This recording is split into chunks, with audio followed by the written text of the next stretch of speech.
बिस्मिल्लाहिर्रहमानिर्रहीम। अस्सलामुअलैकुम नाज़रीन, उम्मीद है आप खैर व आफ़ियत से होंगे। अल्लाह ताला की ख़ास रहमतों के हमेशा हसार में रहें। हराम खोरी का जदीद तरीक़ा वारदात। आज आपके साथ एक बात शेयर करने जा रहा हूँ जो हमारे मुआशरे का एक तल्ख़ हक़ाइक़ हैं। मैंने अपनी प्रैक्टिकली तजर्बे के ज़रिए आप तक पहुँचाना चाहता हूँ। हो सकता है आपके आस पास मौजूद लोग और आप ख़ुद भी इसके अंदर इन्वॉल्व हो सकते हैं। आप तक शऊर की एक दस्तक देना चाहता हूँ। हो सकता है किसी की ज़िंदगी बदल जाए। पुराने वक्तों में आपको याद होगा जब कोई हराम खोरी किया करता था, यानी बददियानती किया करता था, और फिर बददियानती को जब वो एक रूटीन बना लेता है तो उसको कहते हैं कि ये हराम खोरी करता है। ये उस चीज़ के कोई भी हो कि हम हक मारता है या बेईमानी करता है वगैरह वगैरह मुख्तलिफ़ चीज़ें थी। तो जो बड़े बुज़ुर्ग होते थे वो बच्चों को मना करते थे कि इसके पास भी नहीं बैठना, इसके बच्चों के पास भी सोबत में नहीं जाना। ये आपने सुना होगा। आजकल हालात क्या चल पड़े हैं, यानी जैसे ट्रेंड चेंज होते हैं ना, टेक्नोलॉजी आई, ट्रेंड चेंज हुए, हमारे माइंड सेट हैं वो तब्दील हुए। तो उसके बाद हुआ क्या, मैंने अपनी आंखों से देखा। मैं आपके सामने हक़ाइक़ रखना चाहता हूँ। आप ख़ुद मेरी इस बात के साथ हाँ में हाँ मिलाएंगे।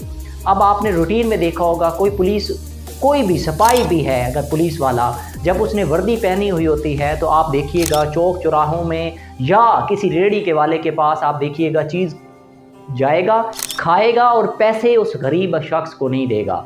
आप देखिएगा सफ़र करने के लिए किसी रिक्शे में बैठेगा, किसी गाड़ी में बैठेगा, वो पैसे नहीं देगा। आप देखते होंगे, आप मोटरवे पे भी सफ़र करते होंगे तो ट्रैफिक वाले खड़े होते हैं, गाड़ी को रोकते हैं और उसके बाद सफ़र करते हैं और उसके बाद उतर जाते हैं। याद रखिएगा, आप ये बेईमानी कर रहे हैं, ये उसका हक मार रहे हैं, हराम यानी हराम कर रहे हैं। आपने अगर उसको पे नहीं किया तो उसका हक मारा है जो आपसे क़यामत वाले दिन लिया जाएगा।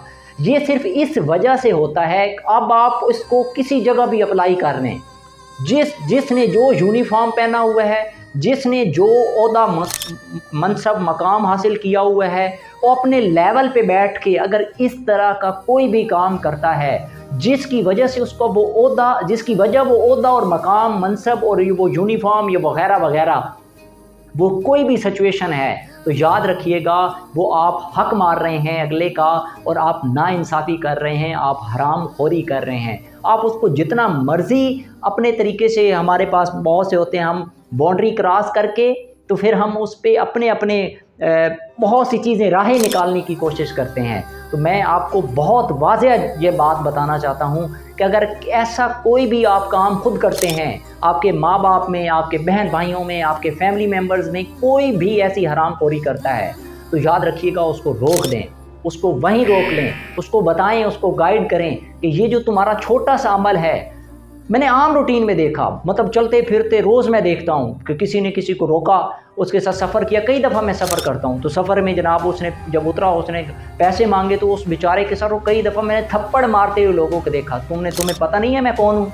तुम देख नहीं रहे मैंने कौन सी यूनिफॉर्म पहनी हुई है वगैरह वगैरह। आपके सामने भी हज़ारों मिसालें होंगी। अगर ऐसा कोई शख्स भी करता है, किसी की उजरत नहीं देता, किसी का हिस्सा नहीं देता, किसी के साथ ज़्यादती करता है अपने उस मकाम, ओहदे और इन सारी सिचुएशंस के मुताबिक अगर आप भी ऐसा करते हैं तो याद रखिए क़यामत वाले दिन जब अल्लाह रब्बुल इज़्ज़त का तराजू खड़ा होगा ना, तो आप उसमें वहाँ आपका सब कुछ पानी का पानी हो जाएगा। वहाँ आपको हिसाब देना होगा और वो वक्त बड़ा मुश्किल होगा। आज अगर किसी जगह आपकी ऐसी सिचुएशन बनती है ना, तो अल्लाह पाक ने आपको उससे बेहतर वसाइल से नवाजा होगा। वो चाहे वो गाड़ी वाला हो, चाहे वो रिक्शे वाला हो, चाहे वो किसी रेहड़ी पे खड़ा है या कोई और किसी तरह का भी। मैं ख़ास तौर पे देखता हूँ, एक डॉल्फिन फोर्स है हमारी, मैं ख़ास तौर पे उनको देखता हूँ, आए रोज़ मैं देखता हूँ, जहाँ मतलब ऐसे वो अपना रोब जमा के चीज़ें खा रहे होते हैं, कर रहे होते हैं।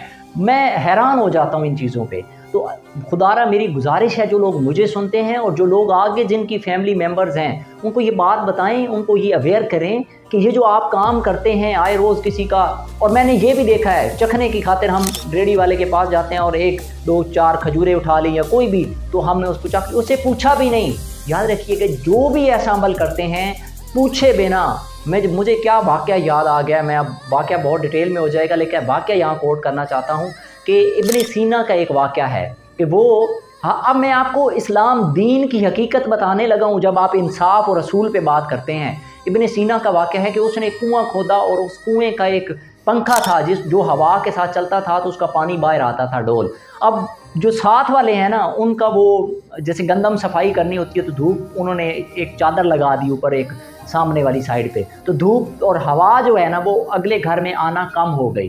अब ज़रा लेवल देखिएगा, शरीयत दीन जिसको हम फॉलो करते हैं वो कहाँ राइट देता है पड़ोसियों को या एक मुसलमान के।